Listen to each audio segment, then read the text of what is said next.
जैसे कि हम देख रहे हैं आजकल बारिश हो रही है और आज से मेरा मतलब है 3 अप्रैल 2026 और अलग-अलग बातें हो रही हैं। कोई कुछ बातें कर रहा है, कोई कुछ बातें कर रहा है। तो आइए देखते हैं इसके पीछे रियल फैक्ट क्या है। तो आइए वेलकम करता हूँ मैं कनुस क्लासेस में। तो यहाँ पर देखिए आज हम देखते हैं कि बारिश क्यों हो रही है। तो आप मेरे बैक साइड देख पा रहे होंगे, मेरी स्क्रीन पे देख पा रहे होंगे कि यहाँ पर एक कॉन्सेप्ट है वेस्टर्न डिस्टर्बेंसेस।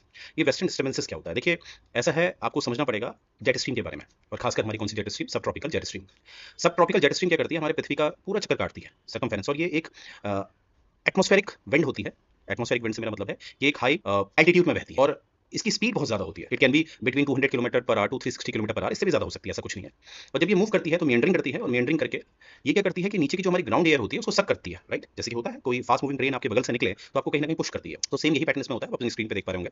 तो जो हमारी ग्राउंड एयर होती है उसको सक करती है और उसकी वजह से एक लो प्रेशर क्रिएट हो जाता है हमारे ग्राउंड पे। और जब ये एयर ऊपर आती है, ऑब्वियसली आपको पता है कि एयर जितनी ऊपर आती है, ऊपर से मेरा मतलब है जितना उसका एल्टीट्यूड बढ़ेगा वो उतनी ठंडी हो जाएगी और ठंडी होगी तो कंडेंस होगी। और यहाँ पर क्या है कि हमारा ये मेडिटेरियन की जो ग्राउंड लेवल की एयर है उसको ये सक करता है जेट स्ट्रीम और ऑब्वियसली इसमें मॉइस्चर है और जब सक करता है और इसका मूवमेंट जो है वो वेस्ट से ईस्ट की तरफ है, तो मेडिटेरियन सी से इंडिया की तरफ ये आ रहा है और ठंडा हो चुकी है ये एयर जिसमें मॉइस्चर है और ठंडा होता है तो बादल बनते हैं और बारिश होती है, राइट? तो इसीलिए आज की ये बारिश आपको दिखाई दे रही है। अब क्वेश्चन है कि सर ये बारिश इसी साल की दिखाई दे रही है। तो देखिए इसमें जेट स्ट्रीम का रोल होता है और हमारा एक जो नेचुरल फेनोमेनन है कि जो सूर्य का जो रेडिएशन है आपको पता है वो मूवमेंट करता है आईटीसी-जेड इंटरट्रॉपिकल कन्वर्जन जोन जिसे हम कहते हैं इन सिंपल, कि अगर मैं बोलूं 21 मार्च को तो सन हमारा भूमध्य रेखा इक्वेटर लाइन पे होता है और वही अगर मैं ध्यान से देखूं 21 जून को वो हमारा ट्रॉपिक ऑफ कैंसर में होता है। तो ये जो सन का रेडिएशन होता है इसकी वजह से हमारा लो प्रेशर मूवमेंट होता है, बेल्ट बनती है। तो ये इसका कुछ चेंजेस की वजह से, माइनर चेंजेस की वजह से हमारा जेट स्ट्रीम फ्लक्चुएट करता है, अर्थात अभी हो सकता है कुछ फ्लक्चुएशन है, इसकी वजह से हमारे जेट स्ट्रीम अभी ऊपर नहीं गए हैं, अन्यथा ये ऊपर चले जाते हैं तो इतना हमें प्रॉब्लम नहीं दिखता। परंतु अभी कुछ जटिलता की वजह से हमें दिख रहा है कि वो मूवमेंट ऊपर नहीं है। तो इन शॉर्ट में आपसे ये कहना चाह रहा हूँ कि जो एकदम साधारण तरीके से समझना चाहते हैं तो यहाँ पर जो बारिश हो रही है ये जेट स्ट्रीम की वजह से हो रही है